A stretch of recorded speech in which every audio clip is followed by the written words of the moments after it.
सम्मानित श्रोतागण, सादर नमस्कार। एक बार फिर आप सबका मेरे इस YouTube चैनल लीगल एजुकेशन में मैं स्वागत करता हूं, हार्दिक अभिनंदन करता हूं। आज का विषय है मोटर दुर्घटना दावा प्रकरणों में बीमा कंपनी द्वारा लिए जाने वाले संभावित बचाव। कौन कौन से डिफेंस इंश्योरेंस कंपनी ले सकती है, आज हम उनके बारे में चर्चा करेंगे, उन सभी डिफेंस के बारे में, और उनमें साथ में ये भी देखेंगे कि कौन से डिफेंस ऐसे हैं जिनमें पे एंड रिकवर का आदेश या भुगतान करें और वसूले के निर्देश नहीं देना चाहिए। पहला डिफेंस बीमा कंपनी का रहता है कि वाहन चालक के पास at the time of accident वैध एवं प्रभावी चालन अनुज्ञप्ति या ड्राइविंग लाइसेंस नहीं था।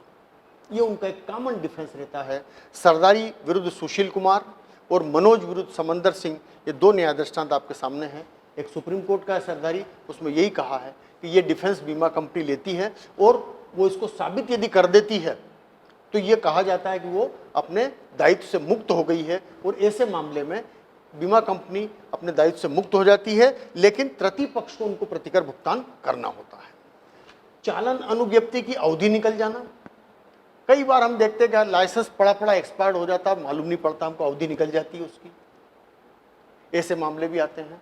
तो इन मामलों में देखें, ये आपके सामने सीरीज ऑफ जजमेंट है, इसमें यही कहा कि यदि ऐसा जो है अनुज्ञप्ति एक्सपायर हो गई तो ये बचाव भी ले सकती है बीमा कंपनी कि चालन अनुज्ञप्ति की अवधि निकल चुकी थी, इसलिए बीमा कंपनी का दायित्व नहीं बनता है। यहाँ भी यदि वो प्रमाणित करने में सफल हो जाती है तो अपने दायित्व से मुक्त हो जाती है, लेकिन तृतीय पक्ष को उनको पे एंड रिकवर करना होता है। चालन अनुज्ञप्ति का नवीनीकरण तो करा लिया साहब, लेकिन दुर्घटना के बाद वो कहते हैं साहब हमने रिन्यूअल करवा लिया, लेकिन रिन्यूअल कब हुआ? एक्सीडेंट के बाद। तो रामबाबू तिवारी और ईश्वरचंद वाले मामले में यही फैक्ट है कि नहीं, दुर्घटना के बाद यदि आपने उसका रिन्यूअल भी करवा लिया है तो उससे आपको कोई लाभ नहीं मिलेगा। फेक अनुज्ञप्ति का नवीनीकरण करवा लेते हैं। रिन्यूअल के टाइम पे ज़्यादा माइन्यूट नहीं देखा जाता, रिन्यूअल हो जाता है, कभी कभी फेक या फर्जी लाइसेंस का भी रिन्यूअल हो जाता है, लेकिन ऐसे रिन्यूअल से कोई फ़ायदा नहीं मिलता है। यहाँ भी बीमा कंपनी ये साबित कर सकती है कि ऐसी फेक अनुज्ञप्ति है जिसका नवीनीकरण इनको कोई लाभ नहीं देता है, और वहाँ भी पे एंड रिकवर का आदेश करते हैं। कभी कभी ऐसे मौके भी आते हैं कि वाहन चालक माइनर होता है, माइनर ने एक्सीडेंट कर दिया। आजकल आप देखते हैं कि माइनर को वाहन तो दो पहिया वाहन दे देना या उसका द्वारा ले जाया जाना आम बात है, और वो जब दुर्घटना कारित कर देता है और ये फैक्ट स्टेब्लिश कर देती है बीमा कंपनी कि ड्राइवर माइनर था, तब भी वो अपने जो है बचाव में सफल हो जाती है। और ये जवाहर सिंह विरुद्ध बाला जैन वाले मामले में कहा कि यस, बीमा कंपनी अपने दायित्व से मुक्त हो जाएगी, लेकिन उसको थर्ड पार्टी को पे एंड रिकवर करना होगा, अर्थात तृतीय पक्ष को पहले प्रतिकर का भुगतान करना होगा और फिर उससे राशि अपने चालक या मालिक से वसूल कर सकते हैं, जैसा कि मैंने पे एंड रिकवर वाले वीडियो में विस्तार से बताया था। दोपहिया वाहन चालक है, लेकिन उसके पास लाइट मोटर व्हीकल का लाइसेंस है। अब आप चला तो रहे हो मोटरसाइकिल, लाइसेंस आपके पास LMV का है। मोटरसाइकिल का लाइसेंस ही अलग बनता है, विद गियर विदाउट गियर वाला, तो वो लाइसेंस नहीं था। तो ये जहरुन्निसा वाले मामले में कहा कि ये भी जो है पॉलिसी का उल्लंघन है, और यहाँ भी बीमा कंपनी सफल हो जाएगी, लेकिन थर्ड पार्टी को आपको पे एंड रिकवर करना होगा। लर्नर लाइसेंस, कभी कभी बीमा कंपनी ये भी कहती है कि साहब इनके पास शिक्षार्थी चालन अनुज्ञप्ति या लर्नर लाइसेंस, ड्राइविंग लाइसेंस था, लेकिन स्वर्ण सिंह वाले मामले में माननीय सर्वोच्च न्यायालय ने स्पष्ट कर दिया कि लर्नर लाइसेंस जो है वो भी वैध लाइसेंस है। भगवानी में भी यही कहा गया इन दो, लेकिन तांबे वाले मामले में ये कहा गया लर्नर लाइसेंस या शिक्षार्थी अनुज्ञप्ति है तो भी बीमा कंपनी सफल हो जाएगी। लेकिन स्वर्ण सिंह चूंकि 3 जज बेंच है जो ये कह चुके हैं कि शिक्षार्थी चालन अनुज्ञप्ति या लर्नर लाइसेंस एक वैध लाइसेंस है, अतः यहाँ बीमा कंपनी यदि प्रमाणित भी कर देती है तो अपना बचाव में सफल नहीं होगी, उन्मुक्त नहीं किया जाएगा उनको। मृतक या आहत के पास ड्राइविंग लाइसेंस नहीं था साहब, ये बचाव भी लेते हैं, इससे भी उनको कोई फायदा नहीं मिलेगा। सुधीर कुमार राणा और सरस्वती दोनों सुप्रीम कोर्ट आपके सामने हैं। मृतक के पास या आहत के पास लाइसेंस नहीं था, मात्र इस आधार पर आप दायित्व से मुक्त नहीं हो सकते हो। चालन अनुज्ञप्ति का अभाव प्रमाणित करने का भार किस पर होता है? बीमा कंपनी पर। कभी कभी ये कहा जाता है कि साहब चालक की ओर से भी वकील आ रहे हैं, अभिभाषक आ रहे हैं, उन्होंने जवाब भी दिया है, मालिक भी आ रहे हैं, इनको साबित करना चाहिए कि हमारे पास लाइसेंस है, लेकिन नहीं। ब्रीच ऑफ पॉलिसी, हमारी पॉलिसी की शर्तों का उल्लंघन हुआ है, ये साबित करने का भार बीमा कंपनी पर रहेगा। पृथ्वीराज वाला मामला, बीमा कंपनी कैसे साबित कर सकती है इसको? RTO जो जिस जिले का ड्राइवर रहने वाला है वहाँ के RTO का कथन करवा देंगे हम कि हमारे कार्यालय से XYZ के नाम से कोई लाइसेंस जारी नहीं हुआ है। मालिक और चालक को रजिस्टर्ड एडी से नोटिस भेज देंगे कि ऐसा ऐसा क्लेम चल रहा है, आपके पास ड्राइविंग लाइसेंस हो तो कृपया उसकी प्रति उपलब्ध कराएं ताकि हम उसको जो है उसका वेरीफाई करा सकें और हम आगे बढ़ सकें कार्रवाई में। और ऐसा रजिस्टर्ड डाक से नोटिस भेजने के बाद भी कोई उत्तर नहीं देते हैं तो वो भी ला सकते हैं साक्ष्य कक्ष में। अब उनका जो है विधि अधिकारी आके बता सकता है कि साहब हमने इनको रजिस्टर्ड नोटिस भी दिया, फिर भी इन्होंने अनुज्ञप्ति पेश नहीं की और हमने उस जिले के आरटीओ का कथन भी करा दिया। हम यही कर सकते थे। यहाँ कई विद्वान ये तर्क भी करते हैं कि लाइसेंस तो किसी भी जिले से बन सकता है, लेकिन बीमा कंपनी के लिए ये आवश्यक नहीं कि प्रत्येक जिले के आरटीओ को लाके उनका कथन कराएं। उनके लिए इतना पर्याप्त है कि जहाँ का ड्राइवर रहने वाला है उस जिले के आरटीओ का कथन करा दें, चालक और मालिक को रजिस्टर्ड एडी से नोटिस भेज दें। उसके बाद भी यदि वो जवाब नहीं देते हैं तो ये माना जाएगा कि उन्होंने ये प्रमाणित कर दिया है कि चालन अनुज्ञप्ति ड्राइवर के पास नहीं थी और वहाँ वो अपने बचाव में सफल हो जाएगी, लेकिन तृतीय पक्ष को उनको पहले भुगतान करना पड़ेगा और फिर वो मालिक से राशि वसूल कर सकेंगे। आतंकवादी गतिविधियां और बीमा कंपनी का दायित्व, ये मुरलीधर सारंगी का मामला, इसमें उग्रवादियों ने ट्रक को जला दिया था, वहां बीमा कंपनी का दायित्व नहीं माना गया। उनका कहना कि दुष्कृतिपूर्ण कृत्य नहीं है बल्कि टेररिस्ट एक्ट है, इसके लिए स्टेट लाइबल हो सकता है लेकिन बीमा कंपनी लाइबल नहीं होगी। तो यहाँ पे एंड रिकवर भी नहीं करेंगे मगर यदि उस में मतलब कोई सामान या कोई और चीज़ है तो यहाँ दायित्व ही नहीं बनेगा। भागरी वाला मामला, एक ट्रक गुजर रहा था, पुलिया में बम फिट था, यहाँ भी बीमा कंपनी को दायित्वाधीन नहीं माना गया। और ऐसे मामलों में हमें पे एंड रिकवर का आदेश नहीं करना चाहिए क्योंकि मालिक का दायित्व नहीं बनता है तो बीमा कंपनी का दायित्व भी नहीं बनेगा।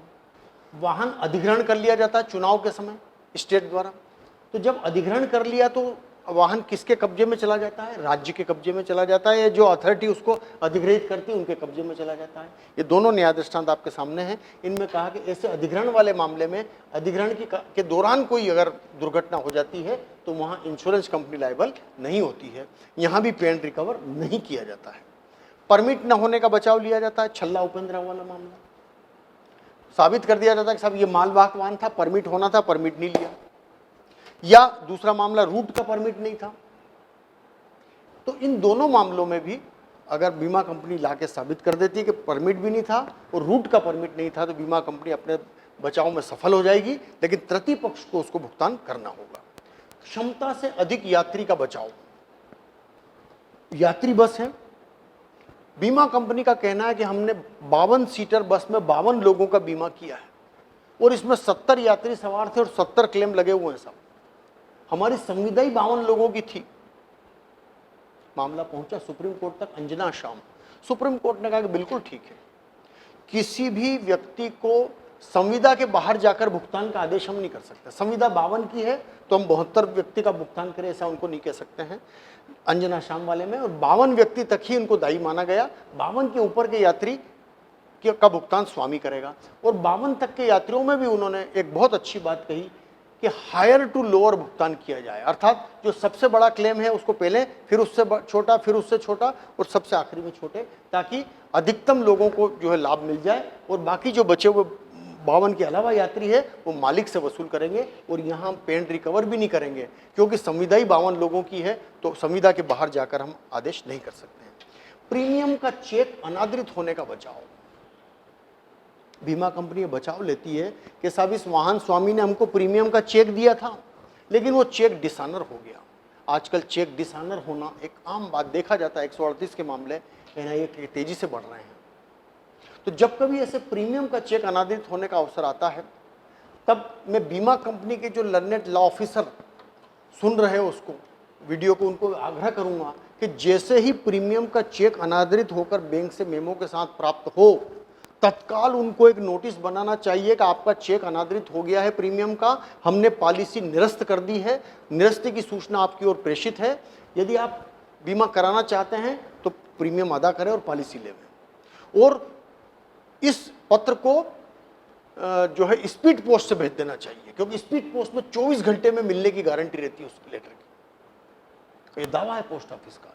तो बीमा कंपनी के जो अधिकारी इसको डील करते हैं उनको जैसे ही अनादरण की सूचना आए तत्काल उसको जो है कैंसिल करके उनको इंटीमेट कर देना चाहिए।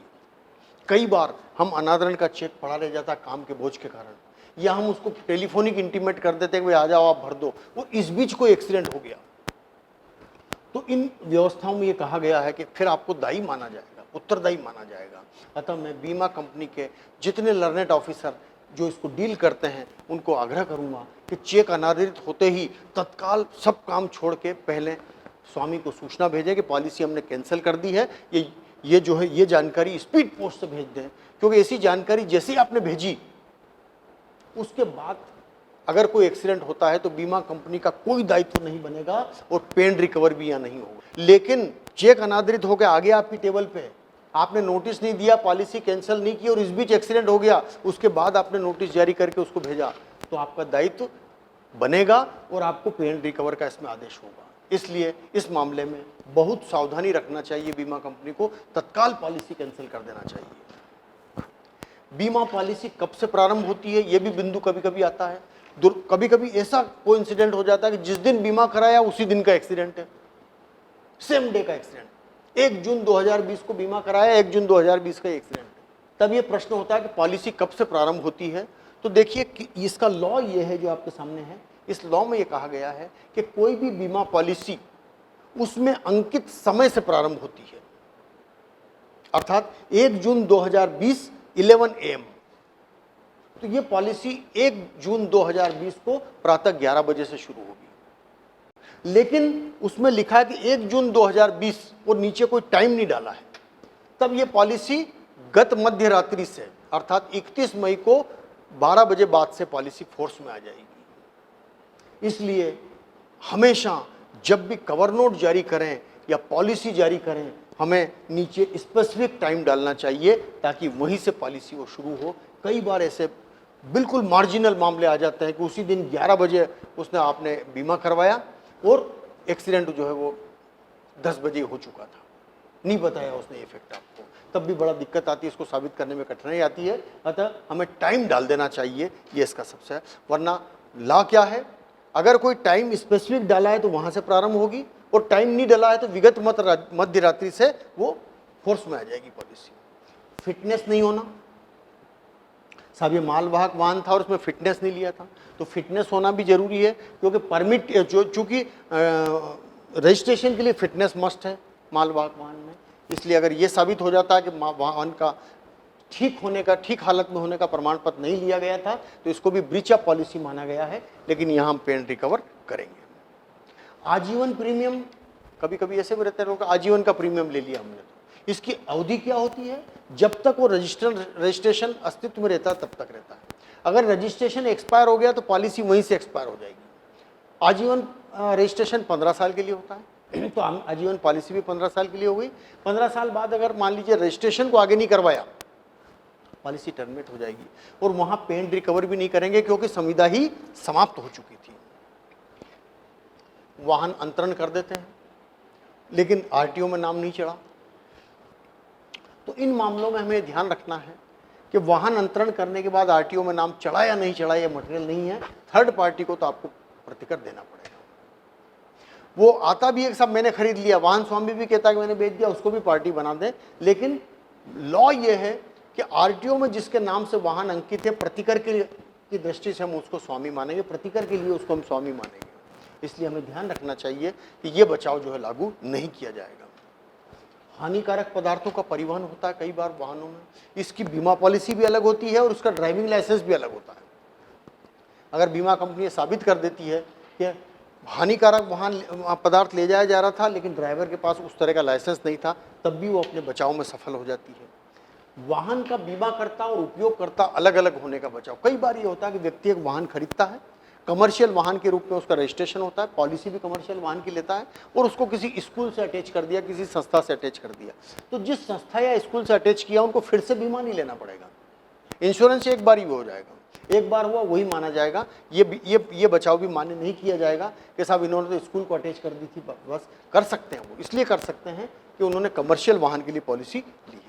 मालवाहक वाहन में बैठा अनुग्रह यात्री, जिसके बारे में मैंने पेन रिकवर वाले अपने वीडियो में भी विस्तार से बताया था कि मालवाहक वाहन में यदि कोई ग्रेटिट्यूअस पैसेंजर बैठा हुआ है या अनुग्रह यात्री बैठा हुआ है और वो साबित कर देती बीमा कंपनी कि ये व्यक्ति मालवाहक वाहन में ग्रेटिट्यूअस पैसेंजर या अनुग्रह यात्री के रूप में जा रहा था, यह माल का स्वामी या स्वामी का अधिकृत प्रतिनिधि नहीं था, तो बीमा कंपनी अपने दायित्व से मुक्त हो जाएगी और यहाँ पे एंड रिकवर का आदेश नहीं किया जाएगा, क्योंकि मालवाहक वाहन केवल माल ढोने के लिए बने होते हैं, जिसमें या तो माल का स्वामी बैठ सकता है या स्वामी का अधिकृत प्रतिनिधि बैठ सकता है।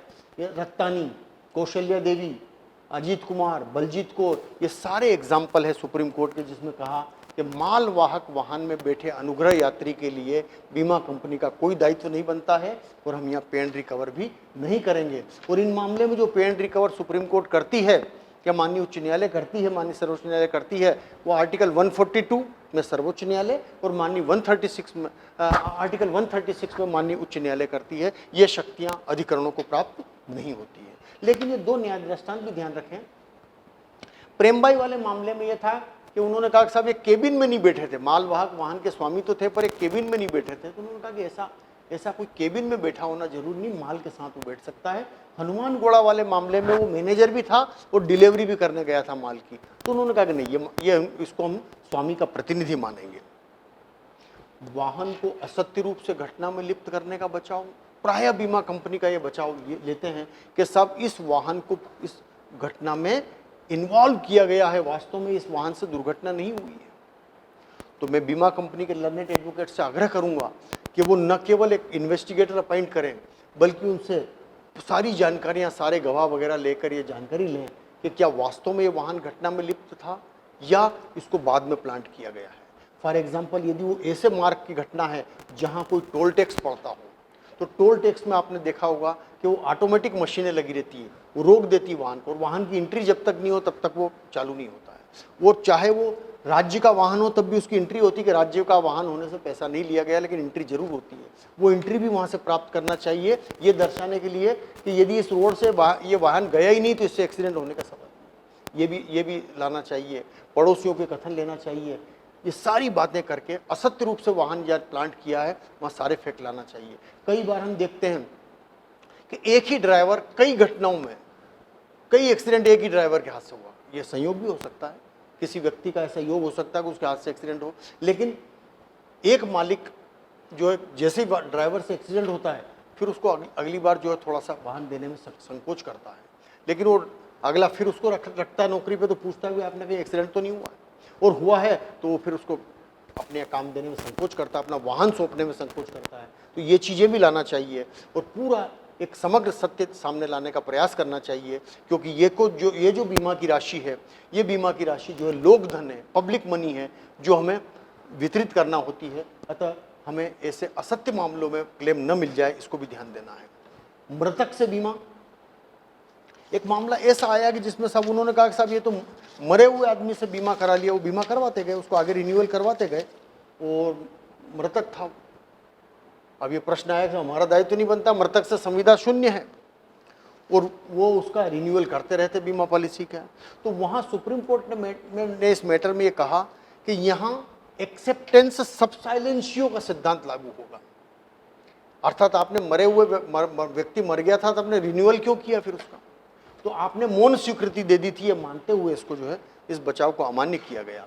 अत्यधिक विलंब से आवेदन पेश करना, आपने जैसा ध्यान होगा कि 1994 में मोटर व्हीकल में एक्ट में एक अमेंडमेंट हो गया है कि आप क्लेम आवेदन पेश करने की कोई अवधि नहीं रही है, कोई अवधि नहीं है, तो इसका मतलब ये नहीं कि हम कभी भी, ये 28 साल बाद क्लेम आया था। 28 साल तक आप क्या करते रहे, आप जैसा हम अनपढ़ अशिक्षित, हमको कानून का ज्ञान नहीं है, तो उन्होंने कहा फिर 28 साल बाद कैसे ज्ञान हुआ। तो लिमिटेशन तो नहीं है, लेकिन एक युक्त समय में क्लेम पेश कर दिया जाना चाहिए। ये जरूर ध्यान रखना है, ये बचाव भी बीमा कंपनी को लेना चाहिए और साबित करना चाहिए कि साहब 28 साल बाद कोई आदमी आए तो कैसे उसका क्लेम एंटरटेन किया जाना चाहिए, इसको प्रारंभिक स्तर पर ही उड़ा देना चाहिए। इस प्रकार मैंने आपके सामने 28 बचाव रखे जो बीमा कंपनी ले सकती है, और भी ऐसे कई संभावित मैंने कुछ टेंटेटिव संभावित बचाव रखे। बीमा कंपनी को चाहिए कि वो ऐसे सारे बचाव भी ले और उनको दृढ़ता से प्रमाणित करें। कुछ बचाव ऐसे हैं जिसमें पे एंड रिकवर होता है और कुछ ऐसे हैं जिसमें नहीं होता है, दोनों मैंने आपके सामने रखे हैं। अपने सारे संभावित बचाव को सही रूप में लाकर हमको पेश करना चाहिए। मुझे आशा ही नहीं अपितु पूर्ण विश्वास है कि इन बचावों से आपको महत्वपूर्ण जानकारी मिली होगी कि हमें कौन कौन से डिफेंस लेना चाहिए, और इससे आप लाभान्वित हुए होंगे। धैर्यपूर्वक आपने कार्यक्रम सुना, बहुत बहुत धन्यवाद। मेरा अगला वीडियो 163A और 140 मोटर व्हीकल एक्ट और क्लेम आवेदन की ड्राफ्टिंग के बारे में है, उसका भी लाभ लीजिएगा। धन्यवाद।